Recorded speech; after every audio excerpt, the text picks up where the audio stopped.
그러니까 이제 죄를 좀 더 지어도 된다? 이런 사고 자체가 불가능한 겁니다.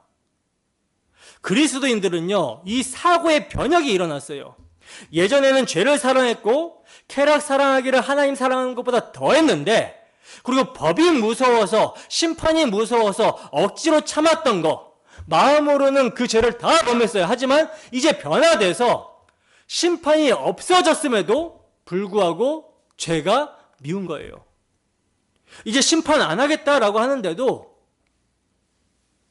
죄가 미운 거예요. 그런 성품이 그리스도인들에게 자리 잡게 되었습니다. 뭘 알게 되었기 때문에? 다 자기 아들을 십자가에 내어주셔서 심판하기까지 하시는 하나님의 마음, 그 마음이 어떤 마음인지 알게 되었기 때문에 우리가 죄에서 자유하게 되었어도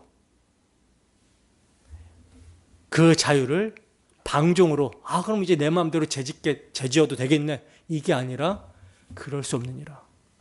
죄에 대해서 죽었다. 그리고 하나님이, 이렇게 나를 사랑하시는 하나님이 죄를 미워하시는데 내가 죄를 지을 수 있겠느냐. 십자가 복음을 생각하고 말씀으로 충만해서 육체의 소욕을 쳐나가는 것, 이게 그리스도인의 모습이라는 거죠. 그러므로 죄에 대해서, 죄의 지배로부터 자유하시고 하나님께 살아있는 자로 나아가시길 바랍니다. 26절 보겠습니다. 함께 했습니다. 시작. 이에 모세가 집 문에 서서 이르되 누구든지 여호와의 편에 있는 자는 내게로 나오라 하매 레위 자손이 다 모여 그에게로 가는지라. 아멘. 자, 보세요. 모세는 지금 누구든지 여호와의 편에 있는 자는 내게로 나와라, 이렇게 말씀을 하고 있어요. 여호와의 편에 있는 자는 누구든지 내게로 나와라. 자, 그러자 레위 자손이 지금 모세에게 나오고 있는데, 여기서 우리는 질문을 하나 하게 되죠. 어떤 질문이냐? 이스라엘 백성들이 금송아지를 만들어 놓고 섬길 때 우리는 금송아지를 섬기는 것이 아니라 애굽에서 우리를 인도하여 낸 여호와를 섬기는 것이다 라고 했잖아요. 그죠? 이 금송아지가 우리를 애굽 땅에서 인도하여 낸 여호와다라고 하면서 섬겼단 말이죠. 그러면 누구든지 여호와 편에 선 사람들은 다 내게로 오라고 모세가 말을 했을 때, 레위 자손뿐만 아니라 자기 나름대로 금송아지를 여호와 하나님으로 섬긴다고 했었던 이스라엘 백성들도 나와야 되는 것이 마땅한 것이 아니냐라고 하는 그런 질문을 우리는 하게 된다라는 거죠. 근데 다 나오지 않고 지금 누구만 나오고 있어요? 레위 자손만 나오고 있어요. 왜 그럴까? 이건요, 이스라엘 백성들은 모세가 말하는 보이지 않는 여호와, 언약의 하나님은 아니라고 여긴 거예요. 보이지 않는 언약의 하나님 여호와는 그들이 볼 때 신이 아니라는 거죠. 만약 지금 이 금송아지 여호와를 섬길 자들은 다 내게로 나오라 했으면 나왔을 것입니다. 근데 모세가 이것을 질책하면서 이 금송아지가 아니다라고 하면서 여호와 편에 있을 자를 나오라고 하니까 그 하나님은 아니야 라고 하면서 안 나가는 거죠. 그러니까 이스라엘 백성들에게 있어서 모세가 말하는 보이지 않는 여호와는 여호와가 아니라고 여긴 것입니다. 즉 자기들의 눈에 보이고 손으로 만져지고 누가 봐도 화려해 보이고 힘이 세 보이는 금송아지가 여호와라고 여기는 거예요. 따라서 이들은 실수로 여호와를 금송아지로 생각하고 섬긴 것이 아니라 새로운 자신들의 여호와, 우상신을 만들어 섬겼던 것입니다. 오늘날에도요, 교회당에 출석하는 사람들을 향해서 하나님을 섬기는 사람들은 앞으로 나오세요라고 아마 다 나올 거예요.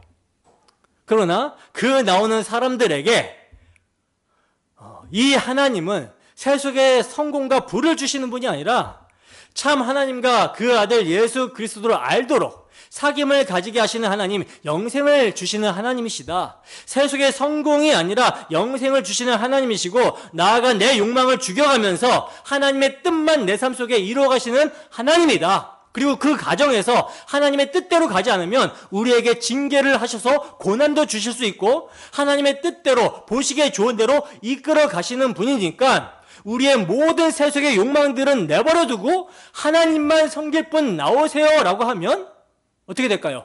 나오려고 갔다가 다시 제자리로 돌아갈 거라는 거죠. 교회 나왔다가도 이런 소리를 듣고 나면 이거 교회 이거 좀 이상한 거 아니야? 이단 같아 라고 하고 나가는 거죠. 세상에 보면 진짜 교회는 이단이어야 돼요. 이단 같아 보여야 돼요. 그러나 진짜 그리스도인을 보면 자기를 부인하고 하나님의 뜻대로 살아가는 것을 원하고 그것을 복음이라고 외치는 교회를 찾게 되겠죠. 사람들은요, 타락한 죄인의 본성상 뭔가 세상에서 보여지고 힘이 세 보이게끔 도와주는 그런 신을 종교성으로 찾습니다. 그리고 그런 하나님을 섬기는 것을 좋아해요. 반대로 십자가 사랑으로 역사하시는 보이지 않는 하나님을 섬기는 것, 그것은 그들에게 어떻게 보여요? 어리석게 보입니다. 그래서 바울 사도는 십자가의 도가 멸망하는 자들에게는 미련하고 어리석어 보인다라고 말씀을 해주셨던 거죠. 그러나 구원을 얻는 자들, 즉 믿는 자들에게 십자가의 도는 뭐라 그래요? 하나님의 지혜이며 구원을 주시는 하나님의 능력이다라고 사도 바울은 말을 합니다. 자, 그런데 이렇게 구원을 얻는 자들, 참된 하나님을 섬기는 사람들은 언제나 소수였죠. 소수. 그래서 좁은 길이라고 하는 거예요. 오늘 본문에도 보면요, 이스라엘 12지파 중에 한 지파, 레위 지파만 하나님 편에 쓰고 있어요. 12지파 중에 한 지파니까 12분의 1. 소수입니다. 소수. 이렇게 소수였지만 참 하나님만 섬기는 자들은 광야 교회에도 있었다라는 거죠. 오늘날 교회도 마찬가지입니다. 오늘날 교회에도요, 소수의 참된 기독교인들이 있습니다. 제가 목회를 하면서 가장 염두하는 것이 뭐냐? 소수의 참된 신자를 양성하는 거예요. 교회는요, 지상교회가 있고 천상의 교회가 있습니다. 교회는 지상교회가 있고 천상의 교회가 있어요. 목사님, 지상교회와 천상의 교회가 다릅니까? 라고 하면 사실 다르지 않아요. 근데 어떤 면에서 차이점이 있는데 그게 뭐냐? 천상의 교회, 즉 하나님 나라에 갈 사람들이 지상교회는 반드시 있는데, 근데 이 지상교회에는 천사의 교회가 아닌 사람들도 섞여 있다는 거예요. 그러니까 알 수 있어요, 없어요? 알 수가 없다라는 거죠. 알 수 없기 때문에 최대한 천상의 교회와 가깝도록 하는 것을 저는 목회하면서 가장 염두에 두고 있는 것입니다. 천상의 교회에 가장 가깝게 설교할 때 어떻게 되겠어요? 아닌 사람들은 나가겠죠. 예수 그리스도를 닮고 그분의 대속의 피만을 의지하는 그런 지상교회가 되기를 바라는 것. 소수였지만 그때도 있었고 지금도 있습니다. 이러한 자들은 자신들의 의지와 뜻으로 나온 것처럼 보이지만 사실 하나님께서 남겨두시는 은혜에 의하여 나온 자들이라는 거예요. 레위 지파도요, 자기가 뭐가 대단해서 나온 게 아니에요. 하나님의 은혜로 택하심을 따라 남은 자들이 나온 거라는 거죠. 오늘날에도 성경이 증거하는 십자가의 하나님을 섬기십시오라고 하면 소수의 사람들이긴 하지만 나옵니다. 이들은 혈통이나 육정이나 사람의 뜻으로 나지 아니하고 하나님의 뜻으로 난 사람들이다라고 요한 사도가 얘기한 것처럼 그런 사람들은 하나님의 은혜로 남겨지고 하나님의 은혜로 나오게 되는 거예요. 비록 적은 수라 할지라도 하나님께서는 역사 속에서 계속해서 이런 사람들을 남겨두셨습니다. 엘리야 선지자에게 하나님께서는요, 내가 바알에게 무릎을 꿇지 않은, 입맞추지 않은 7,000명을 남겨두었다라고 말씀을 하셨죠. 그 당시에 엘리야를 대적해서 얼마나 많은 거짓 선지자들이 있었었고 그 거짓 선지자들의 가르침을 따라가는 사람들이 얼마나 많았습니까? 오죽하면 이 엘리야 선지자가 낙심을 했겠어요. 그렇게 놀라운 기적을 베풀어도 아합과 이세벨은 회개하지를 않고 오히려 자기를 죽이려고 하고, 백성들도 여전히 바알과 아세르를 섬기면서 거짓 선지자를 따라가는 그런 낙심되고 절망적인 상황에서, 그럼에도 불구하고 하나님께서는요, 내가 바알과 아세라에게 무릎을 꿇지 않은 7,000명을 남겨줬다라고 이렇게 말씀을 하셨어요. 신약 성경 마지막 책인 계시록에 보면 소아시아의 7교회가 나옵니다. 소아시아의 7교회. 그 교회 중에 살았다 하는 이름을 가졌으나 죽은 자라고 책망받은 4대 교회라고 있거든요. 칭찬은 하나도 나오지 않고 유사 그리스도인들만 잔뜩 있는 교회가 4대 교회인데, 그런데 놀랍게도 거기에도요, 하나님께서는 남기신 자들이 있었다라고 그래요. 계시록 3장 4절 말씀입니다. 함께 했습니다. 시작. 그러나 사대에 그 옷을 더럽히지 아니한 자 몇 명이 내게 있어 흰 옷을 입고 나와 함께 다니리니 그들은 합당한 자인 영고라. 아멘. 보세요. 이 책망만 받은 사대 교회에도 어떤 자들이 있어요? 흰 옷을 입은 자들, 그리스도의 의로 옷 입은 자들이 있었다라고 그러죠.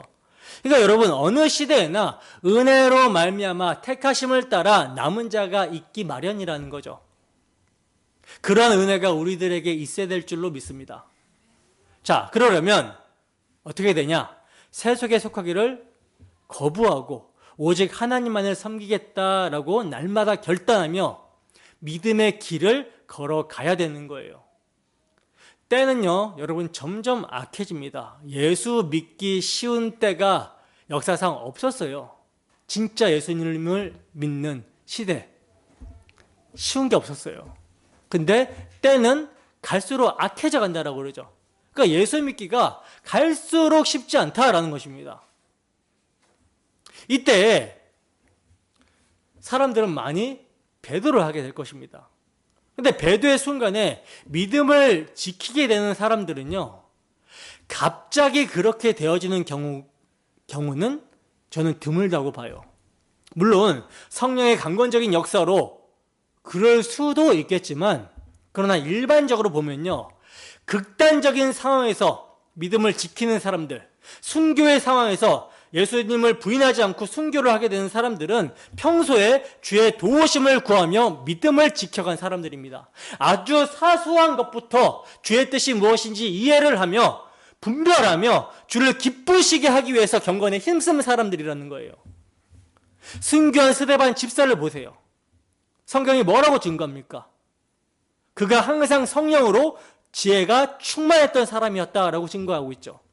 그렇기 때문에 순교의 순간에도 그는 담대하게, 당당하게 주를 위해 죽을 수가 있었고, 심지어 예수 그리스도의 모습으로 자기를 죽이려고 돌로 치는 자들을 용서하면서 하나님 앞에 나아갈 수가 있었습니다. 우리가 살아가는 세상은 점점 악해지고 배도의 순간들이 많이 찾아오게 될 것입니다. 그때 우리는 배도의 순간이 아니라 신앙 고백의 순간으로 맞이하기 위해서 날마다 자기를 부인하고 예수 그리스도의 십자가, 이 십자가를 붙들어야 될 줄로 믿습니다.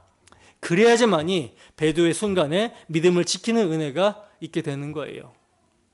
본문 27절에서 28절입니다. 함께 했습니다. 시작. 모세가 그들에게 이르되 이스라엘의 하나님 여호와께서 이렇게 말씀하시기를 너희는 각각 허리에 칼을 차고 진 이문에서 저문까지 왕래하며 각 사람이 그 형제를, 각 사람이 자기의 친구를, 각 사람이 자기의 이웃을 죽이라 하셨느니라. 레위 자손이 모세의 말대로 행하매 이날에 백성 중에 3,000명 가량이 죽임을 당하니라. 아멘. 무서운 말씀이죠. 보세요. 레위 자손이 누구의 말대로? 모세의 말대로 행하여 이 날에 백성 중에 3,000명 가량이 도륙당했다, 죽임을 당했다라고 그래요. 여호와의 편에 선 레위 지파 사람들로 하여금 모세는 각 허리에 칼을 차고 진 이문에서 저문까지 왕래하면서 각 사람이 그 형제를, 각 사람이 자기의 친구를, 각 사람이 자기의 이웃을 죽이라고 했는데 이 모세의 말대로 레위 자손이 지금 어마어마한 사람들을 죽여버린 거예요. 자, 그런데 이런 잔인하고 무시무시한 사건을요, 모세는 어떻게 평가합니까? 저평가하면서 너무했다, 이러지 않고 있다라는 거예요. 그럼 뭐라고 하는가? 뭐라고 평가하는가? 여호와께 헌신한 것이다, 이렇게 평가를 하고 있습니다. 본문 29절입니다. 함께 했습니다. 시작. 모세가 이르되 각 사람이 자기의 아들과 자기의 형제를 쳤으니 오늘 여호와께 헌신하게 되었느니라. 그가 오늘 너희에게 복을 내리시리. 아멘. 보세요. 레위 지파가 이렇게 많은 사람을 죽였는데 모세가 뭐라고 합니까? 그들이 여호와께 헌신하게 되었다라고 하면서 하나님께서 복을 내리신다라고 합니다. 여러분들은 헌신을 어떻게 생각하십니까? 지금 이러한 헌신은 사실 살인이죠. 계시의 실체, 예수 그리스도가 이 땅 가운데 오신 이후로 이러한 말씀들은요, 문자적 적용이 아니라 문자에 담긴 하나님의 마음을 봐야 되는 거예요. 하나님의 마음을 읽어낼 수 있어야 되는 것입니다. 그래서 이 말씀이 우리에게 어떠한 교훈을 주시고 있는지를 우리가 생각해 볼 필요가 있다라는 거죠. 보통 헌신이라고 하면 뭔가 열심히 많이 하는 거, 이걸 헌신으로 생각을 해요. 그래도 이건 조금 나아요. 그런데 주로 헌신이라는 단어를 교회에서 사용할 때는 예배와 관련해서 많이 사용하죠. 헌신 예배 뭐 이런 거. 그래서 전도회별로 헌신 예배를 하는데 이때에는 특별히 한복도 입고요, 특별 헌금도 하고요, 특별 특송도 하고요, 외부 강사를 초청해서 이렇게 설교도 듣습니다. 그래서 강사비를 주고 남은 것들은 전도회 식사나 뭐 이런 걸로 사용하게 되는데, 뭐 물론 특별 헌금, 특별 찬양, 이런 것이 헌신이 될 수가 있죠. 어떤 마음으로 하느냐에 따라서, 무슨 고백으로 드려졌냐에 따라서 그렇게 이제 헌신이 될 수가 있습니다. 중요하죠. 그러나 이런 모양이 있다라고 해서 다 헌신은 아닙니다. 성경이 증거하는 헌신이라는 것은요, 뭐냐? 여호와의 질투로 질투해서 자기 아들과 형제와 이웃까지 도륙하는 것을 헌신이라고 하고 있어요. 즉 이것을 오늘날로 적용시키면 이웃을 죽이는 것이 아니라 사랑하는 것을 말하는 거예요. 사랑하는 것. 다시 말해서 자기 부인입니다. 사실 우리는 우리 자신을 가장 사랑하기 때문에 모든 대상이 다 자기 확장이에요. 때문에 자신이 애착하는 대상을 끊어내는 것, 자기 부인을 말하는 거예요. 내 안에 거짓된 자아, 앳된 습관을 죽이는 거, 쳐서 복종시켜서 하나님의 자녀로 사는 거, 자기 부인, 이것이 헌신입니다. 헌신. 이런 헌신이 여러분 우리에게 일어날 수 있습니까? 이런 헌신이 내가 마음만 먹으면 일어날 수 있는 일입니까? 우리는 나를 위하여, 나의 확장인 나의 가족을 위하여, 나의 자기 사랑과 유익과 관련된 이기심으로 살아가려고 하는데 성경은요, 이것을 부인하라고 해요. 죽이라고 합니다. 그런데 이러한 자기 부인이라는 것을요, 할 수 있는 사람들은 사실 은혜가 없으면 단 한 사람도 할 수가 없어요. 자기 부인, 자기라는 그 이름 하나로 사는데 자기를 부인하라고 하니 이건 말도 안 되는 명령이거든요. 하지만 이것을 할 수 있는 자들이 생긴 것이 뭐냐? 교회입니다. 교회. 그러면 교회가 어째서 이런 헌신이 가능하게 되었습니까? 앞서 말씀드린 대로 하나님의 은혜죠. 은혜. 이게 어떤 은혜인지 레위 자손의 특징을 통해서 알 수가 있는데요. 레위 자손은 제사장 지파로서 하나님을 섬기는 자들입니다. 레위 지파가 해야 되는 일은요, 하나님의 율법을 가르치고 이스라엘의 범죄로 인해서 속죄의 제물을 드리는 제사장 역할을 하죠. 그죠? 그러나 구약의 제사장들은 아무리 헌신을 한다고 하지만 사실 이것이 그들의 헌신이긴 하지만 그들 자신에게 흠이 있기 때문에 온전한 헌신을 드릴 수가 없습니다. 그러니까 헌신, 하나님 앞에 완전히 자기를 드리려면 드리는 존재가 흠이 없어야 돼요.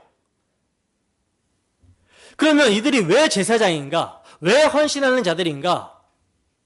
진짜 제사장을 보여주기 위한 예표로서 잠깐 등장한 사람들이었기 때문에 그래서 헌신하는 자다라고 하는 것이지, 사실은 그들 또한 그들이 드리는 대속제물로 인하여 헌신자가 되는 것이고 대속제물을 통해서 헌신이 되어지는 거예요. 그래서 그들이 예표하는 실체, 흠없는 제사장으로 오신 분이 누구다? 바로 하나님의 아들 예수 그리스도십니다. 히브리서 7장 28절입니다. 함께 했습니다. 시작. 율법은 약점을 가진 사람들을 제사장으로 세웠거니와 율법 후에 하신 맹세의 말씀은 영원히 온전하게 되신 아들을 세우셨느니라. 아멘.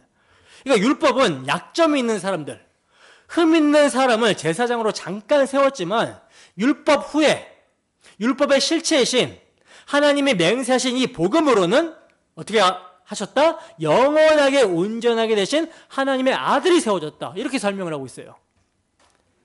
구약에서 헌신한 제사장들은요, 우상 숭배를 하는 가족들을 칼로 죽이고 또 속죄의 제사를 위해서 정결한 짐승을 희생시켰습니다. 그러니까 이건 뭘 보여주는 거냐? 공의로운 하나님의 진노를 제사장들이 대신 행했다라는 거예요. 하나님의 공의를 대행했다라는 거죠. 그런데 영원하시고 참 대제사장이신 예수님은 이들과 다른 헌신을 하십니다. 레위지파, 이들은 하나님의 진노를 제물과 그리고 우상 숭배한 죄 지은 대상들에게 나타내잖아요. 근데 예수님은, 실체신 예수님은, 참 대제사장이신 예수님은 그 하나님의 공의, 하나님의 진노를 자기에게 나타내세요. 이게 큰 차이점이죠. 이것이 바로 십자가 사건입니다. 우리를 사랑하시는 하나님이 자기 아들을 내어주신 이 사랑, 이것이 바로 십자가 사건이라는 거죠. 우리가 아직 경건치 않고 죄인이며 원수였는데 이런 우리를 사랑하시사 우리의 죄를 대신하여 자기 아들을 십자가에 내어주시사 심판하심으로 하나님께서 우리에 대한 사랑을 확증하신 거예요. 온전한 자기 아들을 제사장으로 보내셔서 또 더 이상 속죄제물이 필요 없게 자기 아들의 몸을 십자가 제단에 내어주심으로써 하나님의 진노가, 하나님의 공의가 만족되고 넘어가게끔 하신 것입니다. 근데 이 사랑을 누가 알아요? 이 사랑을 누가 압니까? 교회가 알게 되는 거죠. 그렇기 때문에 교회도 이런 자기 부인의 사랑, 진짜 헌신을 할 수 있게 되는 거라는 거예요. 교회는 그리스도의 사랑이 강건해서 자기 희생의 삶으로 살아가게 되는 겁니다. 고린도후서 5장 14절에서 15절 말씀 함께 읽습니다. 시작.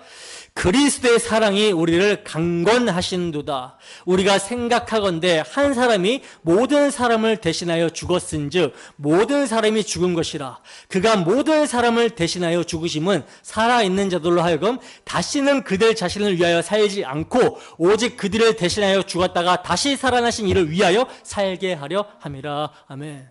예수님이 십자가 지신 이유, 하나님의 아들이 십자가 지신 이유가 나 좋은데 보내려고가 아니라 이제 내 멋대로, 내 마음대로, 내 뜻대로 살지 않고 나를 부인하고 나를 살게 하신 예수 그리스도를 위하여 살게 하는 진짜 헌신을 하게 하기 위해서 십자가를 지셨다라는 거예요.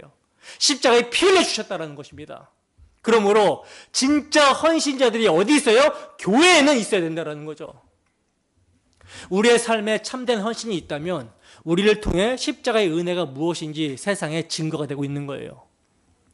이러한 헌신의 삶이 나타나면요, 이러한 헌신이 교회 안에 우리에게 나타나게 되면요, 그 자신이 가장 행복합니다. 헌신, 희생, 자기 부인 이런 말을 하면 혹자들은 너무 무겁고 힘든 것으로 여기는데 아니에요. 이게 천국의 원리입니다. 그러니까 우리는 헌신의 삶을 살면은 기뻐야 되고 즐거워야 되는 거예요, 사실. 물론 성령 충만할 때, 말씀 충만할 때 이런 삶을 살 수 있겠죠. 무겁고 힘든 것이 아니라 예수님께서 이렇게 말씀하셨죠. 수고하고 무거운 짐진 자들아 다 내게로 와라. 내가 너희를 쉬게 하겠다.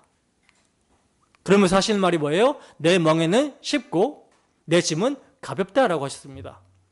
때문에 헌신, 희생, 자기 부인이 쉽고 가볍고 이것이 우리의 즐거움, 기쁨이 되려면 하나님은 이게 가능하고 손쉽게 할 수 있는 방법까지도, 능력까지도 제공해 주셨는데 그게 뭐냐? 바로 사랑입니다. 사랑. 사랑으로 헌신하면 쉽고 가벼워요.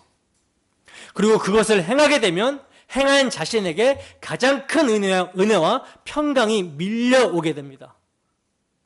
자기를 부인하고 헌신한 사람들은요, 계속 헌신하고 싶습니다. 다른 사람을 위함은 물론이고 자기 영혼을 위해서라도 계속 그렇게 살고 싶은 거예요. 왜? 즐거우니까, 기쁘니까. 여러분, 우리에게 이러한 헌신이 있습니까? 우리에게 이러한 헌신이 있다면 이것은 우리가 여호와의 편에 섰기 때문이고, 여호와의 편에 섰다라는 것은 오직 은혜로 우리의 우상 숭배의 죄가 우리 주 예수 그리스도의 십자가 대속의 피로 용서를 받았기 때문입니다. 여러분, 레위지파의 헌신은 죄에 대한 하나님의 거룩한 공의를 보여주고 있는 것과 동시에 하나님의 진노를 당신에게 부어 죄인을 사랑하시는 그리스도를 예표하고 있었던 거예요. 이게 아버지의 마음입니다. 자, 그래서 이런 아버지의 마음을 보여주신 후에, 이렇게 레위지파의 헌신이 있은 후에 모세는 여호와께 다시 나아가서 중보 기도를 합니다. 본문 31절에서 32절 말씀입니다. 함께 했습니다. 시작. 모세가 여호와께 다시 나아가 여짜오되 슬프도소이다. 이 백성이 자기들을 위하여 금신을 만들어 싸우니 큰 죄를 범하였나이다. 그러나 이제 그들의 죄를 사하시옵소서. 그렇지 아니하시오면 원하건대 주께서 기록하신 책에서 내 이름을 지워버려 주옵소서. 아멘. 지금 모세만 죄가 무엇인지, 하나님의 긍휼이 무엇이고 은혜가 무엇인지를 알아요. 그래서 이것을 아는 자로 하나님 앞에 그리스도를 예표하는 중보자로 나섭니다. 그래서 금송아지를 섬긴 것은 정말 용서받을 수 없는 죄가 되지만, 그러나 이제 용서해 달라고, 용서하여 주시지 않으시려면 자기 이름도 주께서 기록한 책에서 지워달라고 하고 있어요. 이것은 자기 생명을 건 기도죠. 모세는 주께서 기록한 책을 보았고 그 책에 자기 이름도 있음을 보았습니다. 그래서 이 백성을 용서하지 아니하시고 심판하시려면 자기 자신의 이름을 지워달라고 하는 거예요. 즉 생명책에서 지워달라고 하는 것입니다. 생명을 걸고 기도하고 있는 거예요. 핵심은 백성들이 큰 죄를 범했다라고 하는 자복과 이제 그들의 죄를 사하여 주옵소서라고 하는 간구인데, 왜 모세의 중보가 여기서 또다시 등장하는 것일까요? 그건요, 하나님께서 저들의 죄를 사하시되 그러나 내가 보응할 날에는 그들의 죄를 보응하리라 하는 34절의 말씀을 계시하기 위해서입니다. 보세요, 여러분. 모세는요, 그들의 죄를 용서해달라고, 그렇지 않으면 원하건대 주께서 기록하신 책에서 내 이름을 지워버려 달라고 생명을 건 기도를 했어요. 그죠? 기도를 했잖아요. 그죠? 근데 이 모세의 기도에 하나님께서 뭐라고 말씀을 하십니까? 본문 33절 보세요. 함께 읽습니다. 시작. 여호와께서 모세에게 이르시되 누구든지 내게 범죄하면 내가 내 책에서 그를 지워버리리라. 아멘. 보세요.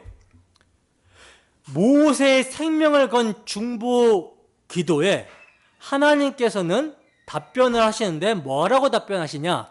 누구든지 내게 범죄하면 내가 내 책에서 그를 지워버리시겠다라고 말씀을 하십니다. 이 말씀은 여러분 절망적일 수밖에 없죠. 왜 그렇습니까? 모세의 중보가 지금 통해요, 안 통해요? 안 통해요. 누구든지 내게 죄를 범하는 죄를 그 책에서 지우신다라고 하셨는데, 세상에 죄를 범하지 아니하는 인생이 있어요, 없어요? 없습니다. 심지어 의인도요, 죄를 범하지 아니하는 의인은 이 세상에 하나도 없다라고 성경은 진 거예요. 그러니 사실 어떤 인간도 하나님의 책에 기록될 수 있습니까, 없습니까? 기록될 수 없다라는 거죠. 이 점을 바울 사도는 이렇게 말씀합니다. 로마서 3장 23절 함께 했습니다. 시작. 모든 사람이 죄를 범하였음에 하나님의 영광에 이르지 못하더니. 아멘. 모든 사람이 죄를 범하였어요. 그래서 하나님의 영광에 이르지 못해요. 영광에 이르지 못하면 어떻게 된다라는 거예요? 율법의 요구가 뭐예요? 죄인에게 하는 요구. 죄 사신 사망을 받아라. 심판을 받으라죠. 근데 어떻게 모든 사람이 범죄를 했는데 어떻게 주의 책에 기록된 자들, 모세와 같이 범죄한 자기 백성을 위해 자기를 희생하려고 하는 자, 여호와께 헌신하는 백성이 나올 수 있게 되느냐? 이것은 모세가 예표하고 있는 장차 오실 그리스도로 인함입니다. 그래서 바울 사도는 어떻게 증거하고 있느냐? 이렇게 증거를 하고 있는 거예요. 로마서 3장 24절에서 26절 말씀 함께 했습니다. 시작. 그리스도 예수 안에 있는 속량으로 말미암아 하나님의 은혜로 값없이 의롭다 하심을 얻은 자 되었느니라. 이 예수를 하나님이 그의 피로써 믿음으로 말미암는 화목제물로 세우셨으니 이는 하나님께서 길이 참으시는 중에 전에 지은 죄를 간과하심으로 자기의 의로우심을 나타내려 하심이니 곧 이때에 자기의 의로우심을 나타내사 자기도 의로우시며 또한 예수 믿는 자를 의롭다 하려 하심이라. 아멘. 그래서 하나님은 지금 모세에게 이스라엘을 인도하여 가라고 하시면서 그러나 내가 보응할 날에는 그들의 죄를 보응하리라 하신 거예요. 이 보응하리라는 말이 하나님을 자칫 지독한 하나님이라는 인상을 줄 수도 있을 것입니다. 그러나 아니죠.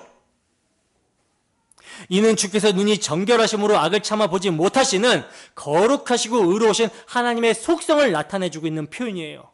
그러므로 구약시대는요, 죄를 사하리라 하셨어도 이것은 완결된 것이 아니라 간과하심이었음을 깨달아야 됩니다. 보시고도 못 본 척 해주셨음을 깨달아야 된다는 거예요. 사도 바울은 오늘 본문에 이스라엘을 용서하신 것을요, 하나님께서 길이 참으시는 중에 전에 지은 죄, 구약의 모든 죄를 간과, 보고도 못 본 척 하신 거라고 말씀합니다. 다른 말로 하면 보류해 두신 거라는 거예요. 그럼 언제까지 보류해 두신 것인가? 곧 이때라고 그러죠. 곧 이때에 자기 아들을 화목제물로 십자가에 내어주실 때까지라는 거예요. 그래서 그때 자기 아들을 십자가에 내어주실 때 마치 저수지에 물이 고이듯이 쌓여갔던 그 하나님의 공의에 따른 진노를, 죄에 대한 진노를 자기 아들에게 남김없이 아낌없이 쏟아 부어버리신 거예요. 그리하여 자기도 의로우시며 또한 예수 믿는 자를 의롭다 하여 주신 것입니다. 예수님은요, 첫 언약 때 범한 죄까지 속하시려고 십자가에서 대속의 피를 흘려주셨던 거예요. 여러분, 그러나 내가 보응할 날에는 그들의 죄를 보응하리라, 이 말씀 속에는 정말 망극하기 비할 데 없는 이러한 뜻이 함축되어 있는 것입니다. 거룩하고 공의로우신 하나님 앞에서 여러분 그냥 용서는 있다 없다? 없어요. 다만 우리를 대신하여 아들을 심판하심으로 주께서 죄를 얼마나 미워하시며 그럼에도 불구하고 우리를 얼마나 사랑하신지를 보이신 것입니다. 그러므로 주 성령의 역사로 말미암아 이 사랑을 아는 자는, 이 복음을, 이 십자가를 아는 자는, 이 긍휼을 아는 자는 어디에 서게 돼요? 하나님 편에 서서, 우리 주 예수 그리스도의 편에 서서 뭐 하게 돼요? 헌신하게 되는 거예요. 여호와께 헌신하게 되는 것입니다. 어느 정도까지 헌신하게 됩니까? 모세와 바울과 스데반 집사와 같이. 모세는 주께서 기록된 책에 제 이름을 지워버리는 한이 있어도 저들을 용서해 주세요. 바울 사도는 내 친척 골육이 예수를 믿을 수 있다면 내가 그리스도에게서 끊어질지라도 원하는 바다. 자신을 죽이는 자들을 향해서도 용서하여 달라고, 저들이 하는 것을 알지 못한다고 하는 헌신을 하게 되는 거예요. 나의 달려갈까 주 예수께 받은 사명, 하나님의 은혜의 복음을 전하는 일에 있어서는 자기의 생명을 조금이라도 귀한 것으로 여기지 않겠다라고 하는 고백이 그 삶에서 헌신을 통해서 나타나게 되는 것입니다. 여러분, 우리에게 이런 헌신이 있습니까? 이러한 헌신이 있습니까? 참으로 주의 사랑을 알기를 원합니다. 성령으로 충만하고 말씀으로 충만하게 되기를 원합니다. 지식에 넘치는 십자가 사랑의 넓이와 길이와 높이와 깊이를 깨달아 하나님의 모든 충만함으로 충만하게 되기를 원합니다. 이러한 은혜로 살게 하실 하나님, 우리 가운데 역사하시는 능력대로 우리가 구하거나 생각하는 모든 것에 더 넘치도록 능히 하실 하나님 아버지께 우리 주 예수 그리스도 안에서 능력과 부와 지혜와 힘과 존귀와 영광과 찬양을 올려드리며 헌신하는 우리 모두가 되기를 주님의 이름으로 축원합니다. 기도하겠습니다.